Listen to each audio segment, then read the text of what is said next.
Eleanor Vance had always possessed a quiet brilliance, a mind that danced with ideas far grander than the confines of her cubicle allowed. For years, she navigated the predictable currents of a corporate ladder, competent but perpetually uninspired.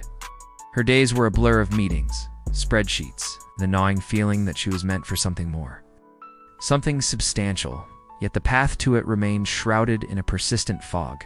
She devoured countless self-help books, attended seminars, and even dabbled in various side hustles, each attempt fizzling out, leaving behind a faint residue of disappointment. The world of true abundance, the kind spoken of in hushed, reverent tones, felt like an exclusive club she hadn't been invited to. One dreary Tuesday evening, while idly scrolling through a digital archive of historical documents, a faded photograph caught her eye. It was of Andrew Carnegie, his stern gaze somehow radiating an almost formidable resolve. Intrigued, she dove deeper, expecting the usual tales of ruthless business acumen and vast industrial empires. What she found, however, wasn't just about steel mills and railroads. It was about the man himself, and a particular, almost sacred, devotion to his early mornings. It wasn't about the grand deals or the monumental decisions, but about the quiet, unyielding discipline that preceded them. Carnegie, she learned, didn't merely wake early. He claimed his mornings, before the world stirred, before the demands of his burgeoning empire began to press in. He dedicated those pre-dawn hours to a meticulous process of self-improvement, planning, and mental fortification. It was a ritual, a silent declaration that he, not the outside world, would dictate the terms of his day, and by extension, his destiny. Eleanor found herself captivated by the simplicity yet profound power of this seemingly mundane habit. Could the secret to such monumental success truly lie in the quiet dawn? A flicker of resolve ignited within her, stronger than any she'd felt before. The next morning, the alarm blared at 4:30 a.m., a jarring intrusion into the comfortable darkness. Her body protested, groaning for more sleep, but the image of Carnegie, resolute in his early hours, spurred her on. She stumbled out of bed, made a cup of tea, and sat at her small kitchen table, the only light coming from a single lamp. There was no grand revelation, no sudden surge of inspiration, just a profound silence and a blank notebook. She remembered reading that Carnegie used this time not just for planning, but for deep thought, for reading, for crafting the very foundation of his day.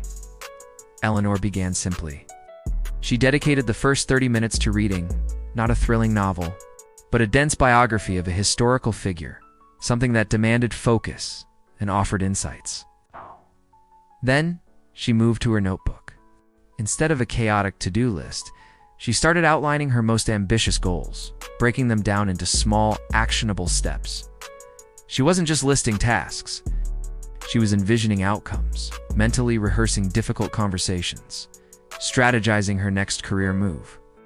Not in a desperate scramble, but with a calm, almost meditative focus. The initial days were a battle. Her mind wandered, the quiet felt oppressive, and the temptation to crawl back into bed was a constant siren song. But she persisted, fueled by the quiet certainty that if it had worked for a titan like Carnegie, there had to be something to it. Slowly, imperceptibly at first, things began to shift. The early mornings became less of a chore and more of a sanctuary.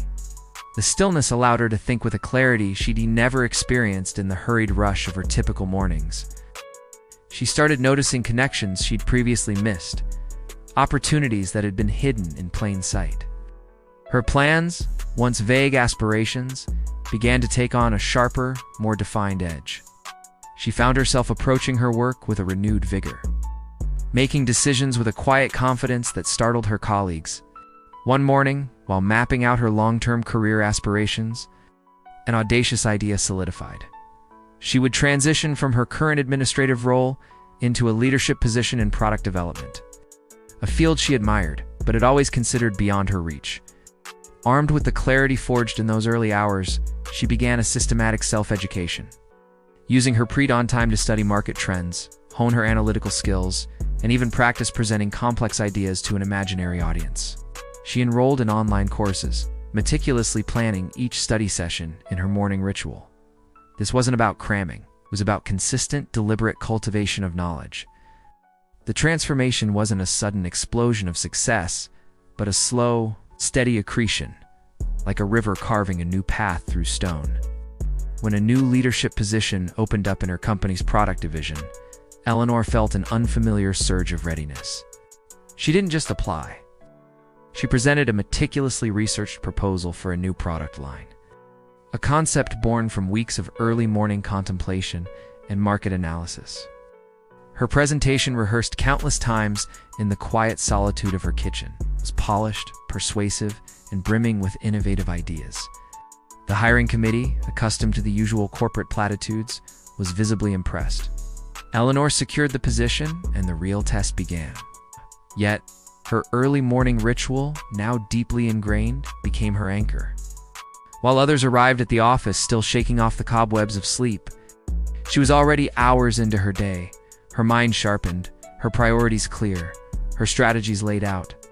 She delegated effectively, resolved conflicts with surprising calm, and consistently delivered results that exceeded expectations.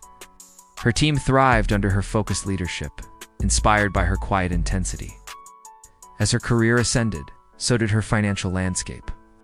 The increased income, once merely a number, became a tool she wielded with purpose.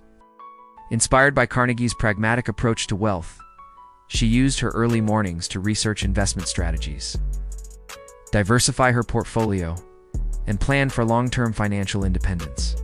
She wasn't just earning money, she was building an empire, albeit a much smaller, personal one, mirroring the deliberate, calculated approach of the titans she admired. Years passed, and Eleanor Vance became a recognized name in her industry.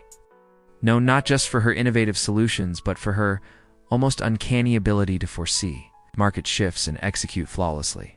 She had built a substantial portfolio, achieved a level of financial freedom she once only dreamed of, and, most importantly, found a profound sense of purpose in her work.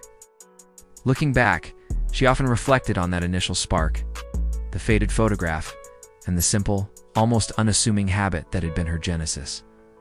It wasn't magic, she realized. It was method. It wasn't about being extraordinarily gifted, but about being extraordinarily disciplined. The wealth she gained wasn't just in her bank account. It was in the clarity of her mind, the strength of her resolve, and the profound peace that came from living a life on her own terms. The early mornings, once a struggle, had become a sacred pact with herself. A daily reaffirmation that the most profound transformations begin not with a bang, but with the quiet, deliberate decision to claim the dawn, just as a young Andrew Carnegie had done over a century before. His legacy wasn't just in the steel he forged, but in the timeless wisdom that true abundance begins within. One disciplined, purposeful morning at a time.